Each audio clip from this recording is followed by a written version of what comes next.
Palestinians express feeling about Israel calling up tens of thousands of reservists before new Gaza offensive.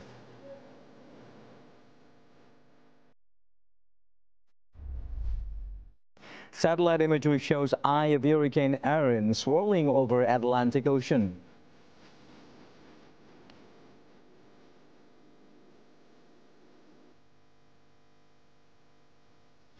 UNESCO recognizes letters written by Raden Ajeng Kartini as part of Memory of the World.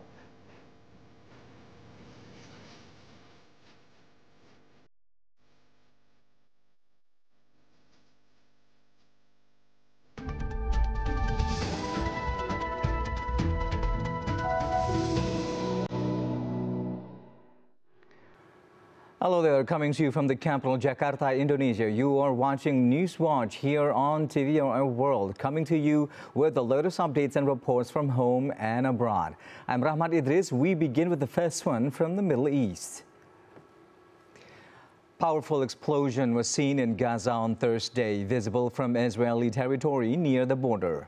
Meantime, Israel's military has taken the first steps of a planned operation to take over Gaza City.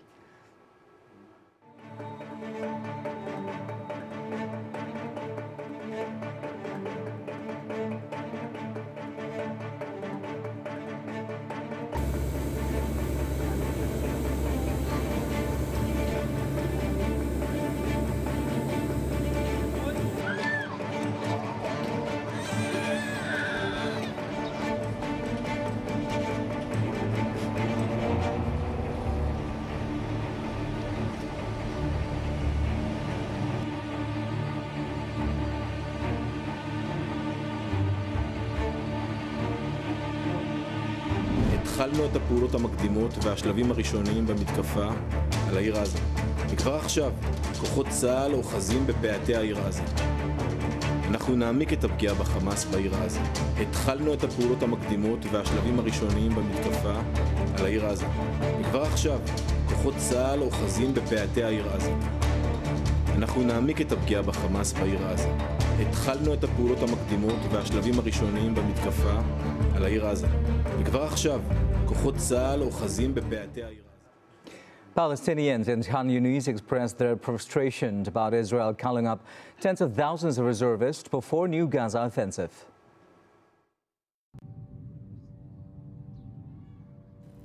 Palestinian Mohammed Al-Fadi, who said he was hoping for some news about a truce, instead commented that Israel calling up tens of thousands of reservists as a very catastrophic news. Israel's military called up tens of thousands of reservists on Wednesday in preparation for an expected assault on Gaza City, as the Israeli government considered a new proposal for a ceasefire after nearly 2 years of war.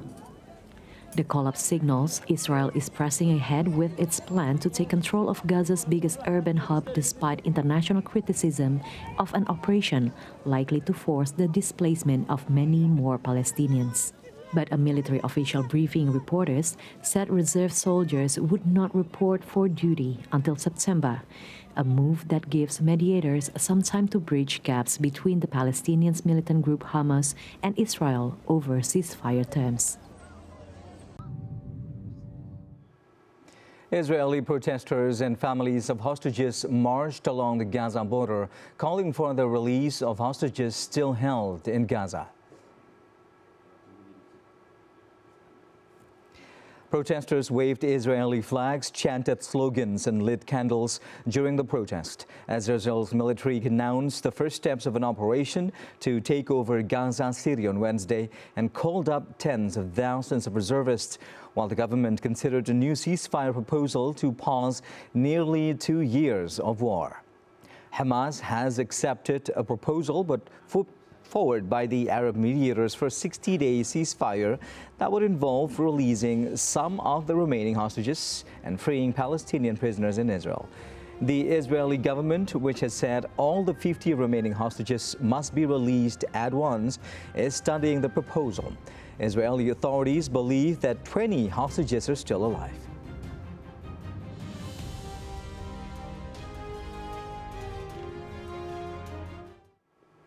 The International Criminal Court, or ICC, said it deplored the announcement by President Donald Trump's administration of new U.S. sanctions against another 4 of its staff members, 2 judges and 2 deputy prosecutors. The United Nations is very concerned by the U.S. sanctions, which undermine the foundation of international justice. Can I ask you about the International Criminal Court? The United States has just announced designations of additional judges, 2 judges and 2 prosecutors, in addition to designations that happened in June targeting 4 judges as it relates to the Israeli arrest warrants and issues related to Afghanistan. What is the UN's position on the sanctioning of ICC officials by the United States? We firmly believe that the ICC is a key pillar of international criminal justice, and we respect their work. We're very concerned about the decisions taken to further hit ICC officials with sanctions under the order that came out from the United States. The decision imposes severe impediments on the functioning of the Office of the Prosecutor and respect for all the situations that are currently before the court. Judicial independence is a basic principle that must be respected. And these types of measures undermine the foundation of international justice. Thank you. A rapper from the Irish hip-hop trio Kneecap left a London court to cheers from supporters on Wednesday, telling the crowd a terrorism charge against him was a distraction from the real story of Israel's actions in the Palestinian territories. Hundreds of fans turned out to support Liam O'Hanai, also known by his stage name Mo Chara, who is alleged to have waved the yellow flag of Lebanese militia Hezbollah during a Kneecap gig in London on November 21, 2024. The 27-year-old was charged in May under Terrorism Act, which makes it a criminal offense to display an article in a way which arouses reasonable suspicion that someone is a supporter of a proscribed organization. Speaking outside court after the hearing, O'Hanai encouraged supporters to continue to speak about Palestine. Just about me, it's more than Kneecap, this is the story. Obviously, it's great to see the support out here. We know this story is more than just about me, it's more than Kneecap. This is a story about Palestine and us as a distraction from the real story. We know, unfortunately, this story will end up in the media today while Israel commits genocide at the same time. So everybody, continue to speak about Palestine. Free Palestine. Thank you all for coming. Chucky Arla.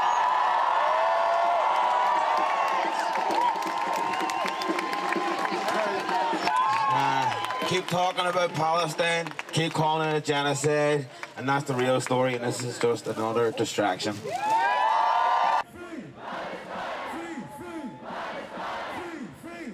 O'Hanai's lawyers say the charge was brought too late and the prosecution case should be thrown out, as O'Hanai was formally charged on May 22nd this year, one day after the 6-month limit for such charges. However, prosecutor Michael Bisgrove argued that O'Hanai was charged on May 21st within the time limit. Judge Paul Goldspring said he would give a decision on September 26th. Satellite imagery shows the eye of Hurricane Erin swirling over the Atlantic Ocean. Meanwhile, flooding in North Carolina's Outer Banks as Hurricane Erin nears.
Still on Newswatch Now reports from home, a number of state officials have attended the opening of the 2025 Pacu Jalur Boat Race and Festival in the Batang Kuantan River, Kuantan Singingi Regency of Riau.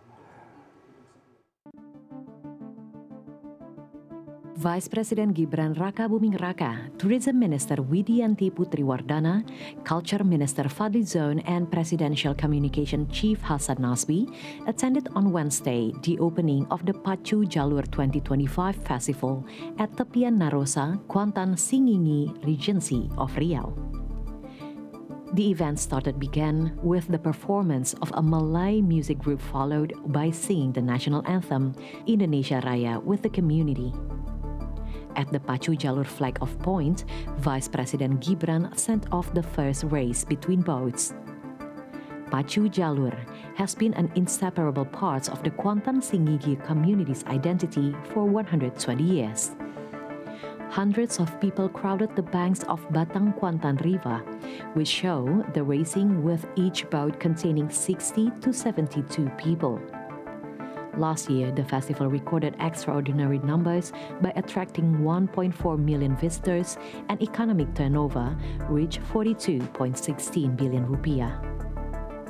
The 2025 Pacu Jalur Festival also presents cultural and entertainment performances, including the viral Pacu Jalur dancer boy who was invited to the Presidential Palace on August 17, Ryan Arkandika. The boat race will run until August 24 and present American rapper Mally Mike, known for the song Young, Black and Rich, on the closing night. The song has become popular as the background music for various viral Pacu Jalur videos on social media.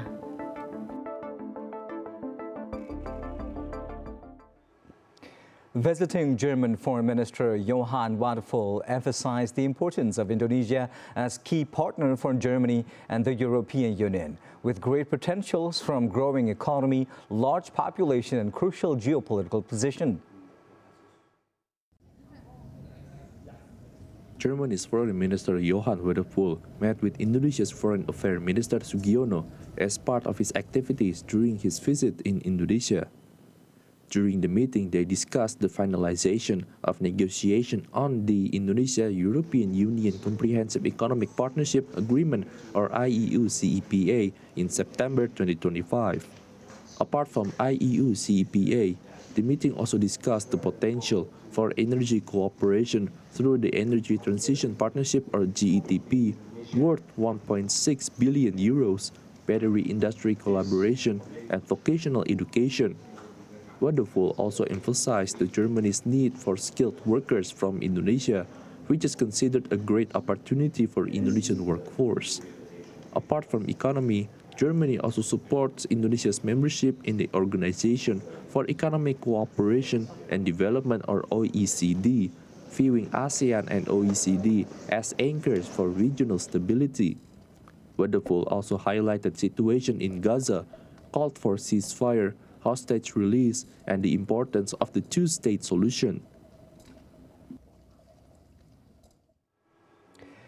Indonesia sent 329 healthcare workers to Germany under the Triple Win bilateral cooperation program between Indonesian Migrant Worker Protection Ministry and Germany's Manpower Agency. Foreign Affairs Minister Sugiono and his German counterpart Johann Wadephul made a joint statement on the sending of the healthcare workers in Jakarta on Wednesday. The placement of 329 Indonesian healthcare workers to Germany carried out under the Triple Win bilateral cooperation program between Indonesian Migrant Worker Protection Ministry and Germany's Manpower Agency benefits both countries and healthcare workers themselves. To ensure healthcare workers could carry out their job smoothly, the German government will provide them with language course to ease their integration. Indonesia prepared a plan to expand the manpower cooperation in the hospitality sector in Germany. Both ministers have also agreed on the strengthening the people-to-people relations, including the ease of visa issuance for students, tourists, and diplomats. The visit marked Waterpool's first official visit to Indonesia and Asia since his appointment as German Foreign Affairs Minister in May 2025.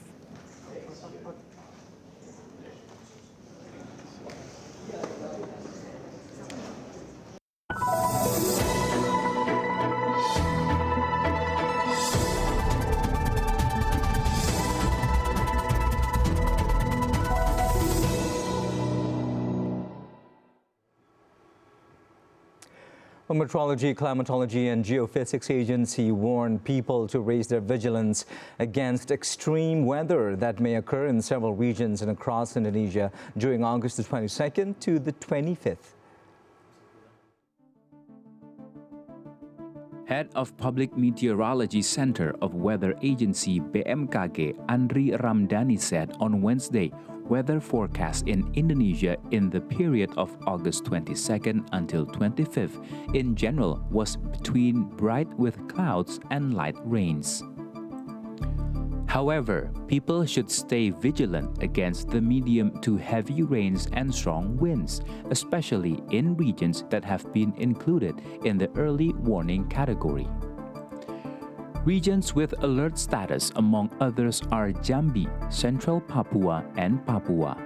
Regions with standby status and heavy rain potential are South Sumatra, Papua Pegunungan, and South Papua. Meanwhile, the agency predicted strong winds could occur, among others, in Bali, West Papua, and South Papua. The agency advised the people in these regions to stay away from open space, trees, or dilapidated buildings during heavy rains. Andri said a combination of factors was forecasted to increase the possibility of medium to heavy rains, strong winds, and high waves in several regions in Indonesia.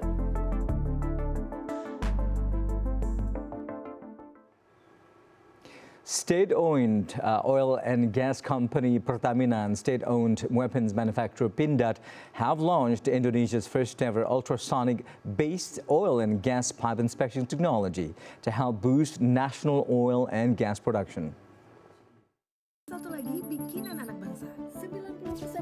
State-owned oil and gas company Pertamina and state-owned weapons manufacturer Pindad launched Indonesia's first-ever ultrasonic-based technology for oil and gas pipe inspection at a technology exhibition held by energy services provider El Nusa in Merak, Banten on Tuesday.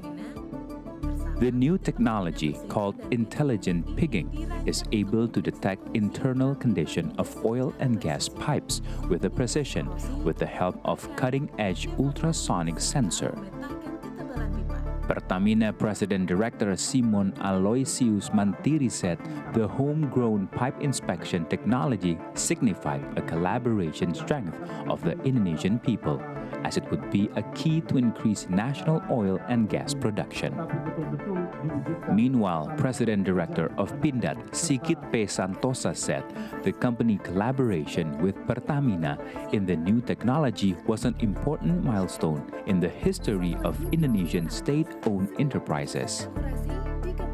Hosting the exhibition where the innovation was launched, President Director of El Nusa, Bahtiar Surya Atmaja, said the ultrasonic technology became a landmark for national self-sufficiency in oil and gas technology.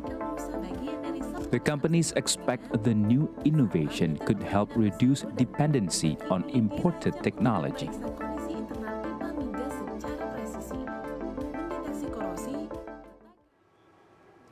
United Nations Educational, Scientific and Cultural Organization recognizes letters written by Raden Ajeng Kartini as part of Memory of the World. Indonesian Minister of Cultural Affairs Fadli Zon made the announcement at the opening of seminar and exhibition titled Kartini's World, A Perspective and Legacy on Equality at Arsip Building on Tuesday. Fadli said Kartini wrote 179 letters that gave great inspiration for women at a very young age. The recognition by UNESCO is the world's recognition for Indonesian women's great contribution to global civilization. The entry of Kartini's letter in the list of memory of the world shows that the world recognizes her as an intellectual heritage. Kartini's letters listed in memory of the world as stated on UNESCO's official website. Kartini's letters and archive the struggle for gender equality, the UNESCO said in the website. The parties that submitted the recognition of Kartini's letter as listed by UNESCO are Indonesia and the Kingdom of the Netherlands. The letters are kept in both Indonesia and the Netherlands. Meanwhile, Minister of Women Empowerment and Child Protection Arifah Fauzi expressed her appreciation to Arsip Nasional Republik Indonesia or ANRI. According to Arifah, Kartini's progressive thoughts on dignity, the right to education, and gender equality, far ahead of her time, remain relevant to this day.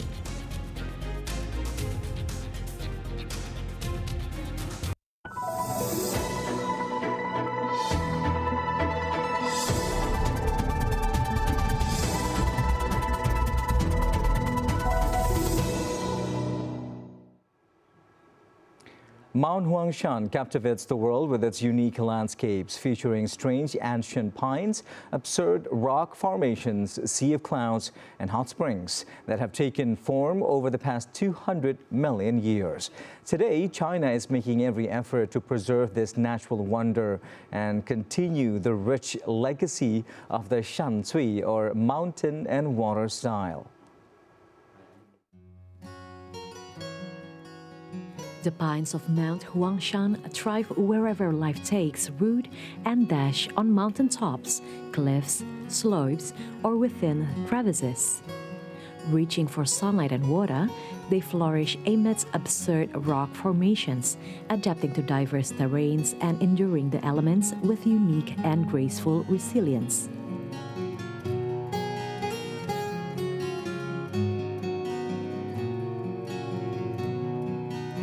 The Mount Huangshan Scenic Area oversees 137 ancient and renowned trees, 44 of which are included on the World Heritage List. How vibrant is the color of its needles? Have the pine needles and terminal buds grown longer? Are there any signs of paths beneath the bark? These questions, among others, were meticulously examined.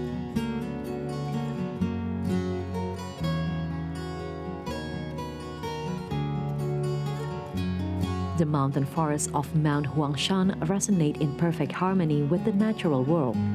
From its peaks to its valleys, Mount Huangshan offers unparalleled opportunities for diverse, vibrant life to flourish. These remarkable expressions of nature serve as the mountain's most profound testament and living legacy. Mount Huangshan is home to 2,385 species of higher plants, 401 moss species, 133 fern species, 119 liverwort species, 51 plant species classified as nationally key protected wild plants, and 67 wildlife species under state protection.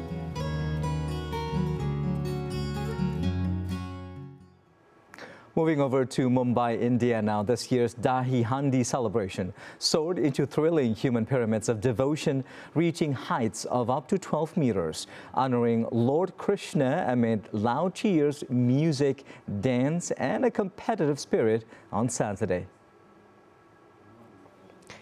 Dahi Handi is a popular tradition celebrated during Krishna Janmashtami, a Hindu festival that marks the birth of Lord Krishna.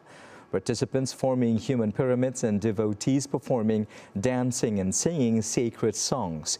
Many attendees were seen wearing traditional white and red attire that's called Maharashtrian, immersing themselves in playful chaos. Dahi Handi is a ritual in which devotees of Lord Krishna recreate the famous act of Makhan Chori, or butter stealing, a mischievous tale from the Lord's childhood.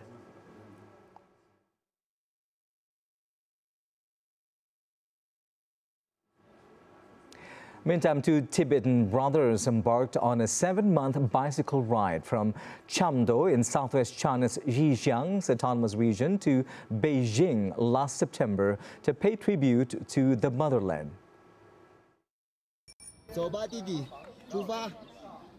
Nga Wang and his younger brother Drakpa set out from Xinjiang Autonomous Region on September 14, 2024. They cycled more than 4,000 kilometers to witness the national flag-raising ceremony at the Tiananmen Square at the heart of the Chinese capital. Along the way, they marveled at China's breathtaking landscapes and felt the warmth of the nation as one great family. Their journey across mountains and valleys was never about pushing their limits. It was about reaching a sacred place in their hearts. They finally reached their destination on the morning of April 2, 2025. Nga Wang took out his phone and began live streaming to share this joyous moment with his followers.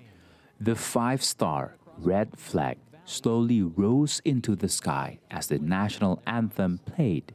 From the snow-covered plateau to the heart of the country, these Tibetan brothers measured every inch of the land with their strength and devotion. When the youth are strong, the nation is strong. A USAF Cyclone Hunter aircraft from the 53rd Weather Reconnaissance Squadron, also known as the Air Force Reserve Hurricane Hunters, flew into the eye of the Hurricane Erin to collect vital storm data on Saturday. The hurricane turning as the WC-130J Super Hercules aircraft passes through it with an aerial view of a clear sky from inside the tranquil eye of the hurricane. The Super Hercules aircraft had taken off from Kinsler Air Force Base in Biloxi. The National Hurricane Center reported sustained winds of 209 kilometers per hour, with tropical storm force winds extending across 230 miles. As of Sunday evening, Erin was located just under 1,000 miles southeast of Cape Hatteras, North Carolina.